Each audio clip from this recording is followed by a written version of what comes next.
La solicitud de juicio político ya está en las manos de la Corte Constitucional. La doctora Teresa Núquez es quien deberá preparar el proyecto de dictamen. Conoció este tema el pasado viernes y tiene hasta hoy para presentar el documento, que será conocido luego por el Pleno.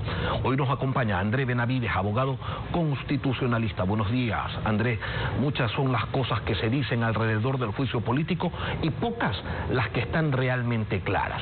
Entonces, empecemos señalando qué es lo que tiene que analizar la doctora Teresa Núquez. Buenos días. Buenos días, estimado Lenin. Un cordial saludo para usted y para todos los ciudadanos que nos miran a través de Contacto Directo.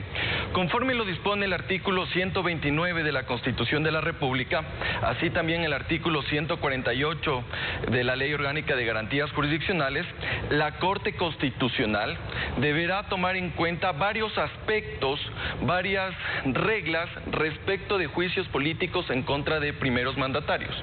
En ese sentido, tiene que verificar que la acusación constitucional guarde conformidad con la Constitución de la República, como por ejemplo que esté respaldada con 1/3 de los integrantes de la Asamblea Nacional, que cuente con la fundamentación correspondiente, que exista la anunciación de pruebas, pero lo más importante, porque aquí se ha dicho que la Corte Constitucional prácticamente fungiría como una suerte de instancia en la cual va a ser un checklist de requisitos, es que debe verificar si la infracción que está siendo en este momento denunciada a través de este juicio político se singulariza y por esta razón guarda algún tipo de conexidad con el delito por el cual se está siguiendo el juicio político al primer mandatario, a efectos de determinar que existe una causal que posteriormente pueda ser llevada a cabo una censura y destitución en contra del primer mandatario. Denos un ejemplo, doctor Benavides, de en qué consiste esta singularización del delito, porque son términos que usted los entiende perfectamente como profesional del derecho, pero quizás la ciudadanía no lo tiene muy claro.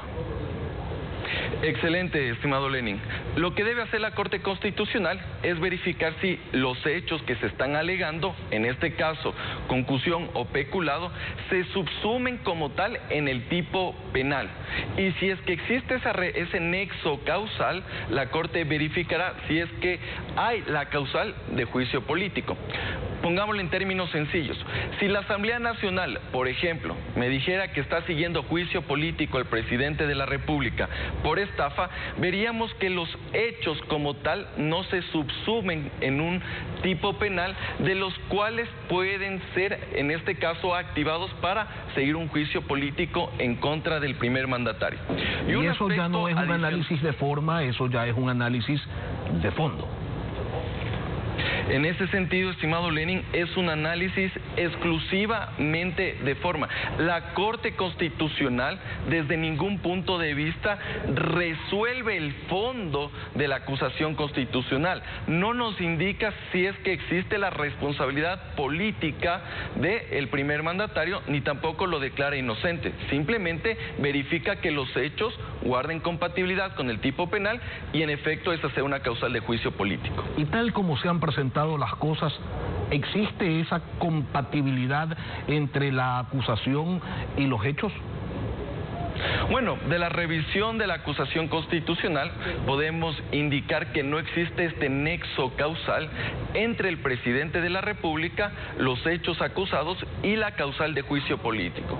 Que existen indicios de responsabilidad, inclusive de índole penal, en contra de varios exfuncionarios, eso es bastante claro. Pero como Asamblea Nacional tú no puedes de carambola ver la forma de cómo en este caso responsabilizar al primer mandatario, porque la prueba más importante que están utilizando nuestros asambleístas es la delegación, la designación de algunos funcionarios en empresas públicas, en directorios, y que supuestamente ahí existiría la responsabilidad y participación del primer mandatario y por ende podría ser objeto de este juicio político. En ese contexto, estimado Lenin, yo no encuentro al menos esa relación que permita determinar la responsabilidad del primer mandatario. Ahora, muchos se han referido en el sentido de que esto no es un juicio penal y que no hay que establecer, señalan algunos, esta relación entre el tipo penal por el que se lo acusa con los hechos, que se trata de un juicio político y que eso abre puertas y ventanas para que se pueda acusar de cualquier cosa, y mientras se cumpla pues con ciertos requisitos debería ser viabilizado por la Corte Constitucional sin mayor problema. ¿Esto es realmente así? Yo creo que es importante tomar en cuenta un aspecto fundamental, estimado Lenin. Esto es la acusación constitucional mediante la cual vas a destituir al presidente de la República. No es una denuncia de comisaría de barrio porque te robaron una gallina fuera de tu casa. No, estamos hablando del juicio político en contra del presidente de la República. Por lo tanto, desde ningún punto de vista podríamos decir, como es político, tú puedes hacer las cosas de manera discrecional, de manera arbitraria. Tienes que respetar mínimos constitucionales y los cuales la Asamblea Nacional desde ningún punto de vista los ha cumplido. Que estamos claros que esto no es un proceso penal, de acuerdo, pero el artículo 129 de la Constitución, cuando establece las causales de juicio político, hace referencia a varios tipos penales.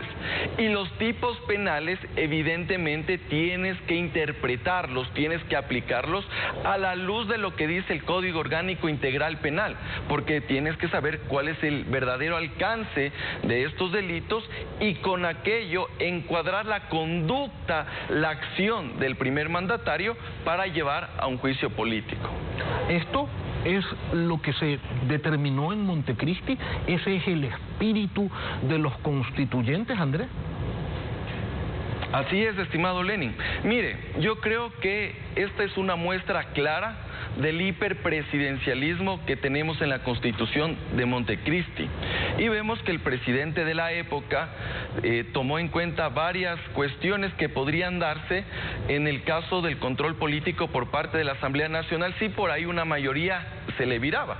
Y vemos que uno de los indicios importantes, una de las manifestaciones importantes, es que se le dé esta competencia a la Corte Constitucional, porque de alguna forma podría bloquear. Ahora, las causales de juicio político que tenemos en el 129, delitos contra la seguridad del Estado, delitos contra la administración pública, cohecho, peculado, concusión, enriquecimiento ilícito, también existían en la Constitución del 98, así que tampoco es una novedad, pero yo sí quiero recalcar este paso que ha creado el constituyente de Montecristi, que es el control por parte de la magistratura constitucional.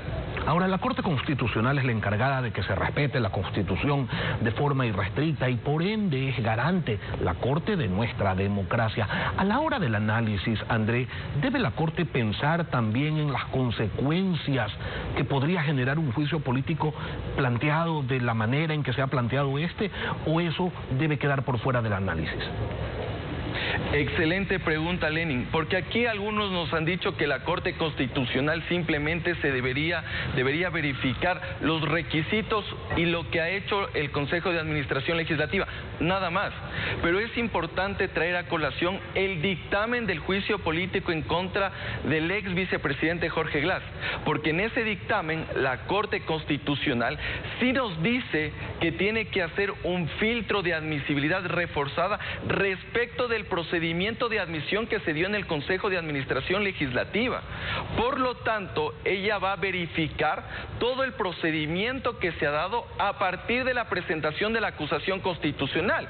Y es por eso, estimado Lenin, que el fin de semana la jueza Núquez ha dicho: manden las resoluciones, manden las actas, manden las votaciones, porque parece que por ahí eventualmente existirían vicios en el procedimiento debido a que están actuando fuera del plazo que establece la Ley Orgánica de la Función Legislativa. En tal virtud, la Corte Constitucional sí podría tomar en cuenta estos aspectos que no son menores y podrían generar eventuales nulidades. Como parte del anecdotario de los errores, efectivamente, tal como usted lo señala, André, ahora resulta que la Asamblea Nacional niega que el CAL haya aprobado una resolución el 20 de marzo, cuando esa resolución incluso fue reconsiderada y sobre esa reconsideración se aprobó una nueva moción, pero se lo niegan a la Corte Constitucional y le dicen: eso no existe. Esto podría configurarse incluso como fraude procesal. ¿Qué implicaciones tiene el desconocer una actuación por parte del órgano administrativo de la legislatura? Bueno, lo que hemos visto por parte de la Asamblea Nacional y específicamente del Consejo de Administración Legislativa es un popurrí de omisiones y violaciones al procedimiento legislativo. Desde el momento en el que tú subsanas un supuesto lapsus calami sin la firma ni el respaldo de los 59 asambleístas. Por otro lado, vemos que la Asamblea Nacional, fuera del plazo, hace una reconsideración y manda no a completar, sino a corregir la acusación constitucional. Y esto es un tema bastante grave, estimado Lenin, por dos cuestiones. La primera es que si tú mandas a completar es porque te faltó una firma, pero aquí en este caso dice complete la fundamentación, y cuando tú mandas a completar la fundamentación tranquilamente podrías hacer un cambio de 180 grados e inclusive modificar las causales de juicio político.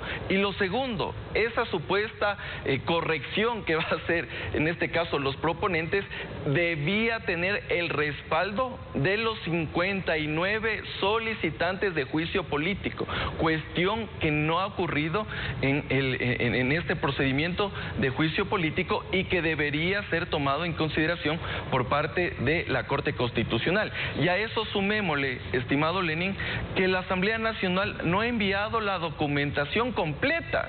Tiene que la Corte Constitucional pedirle que envíe el expediente de manera íntegra y después dicen que no tienen el acta, que no tienen la resolución del lunes pasado, cuando todos fuimos, en este caso, testigos de esa votación y esa resolución que tomó el Consejo de Administración Legislativa dando trámite a este juicio político. André Benavides, abogado constitucionalista, gracias por acompañarnos esta mañana aquí en Contacto Directo.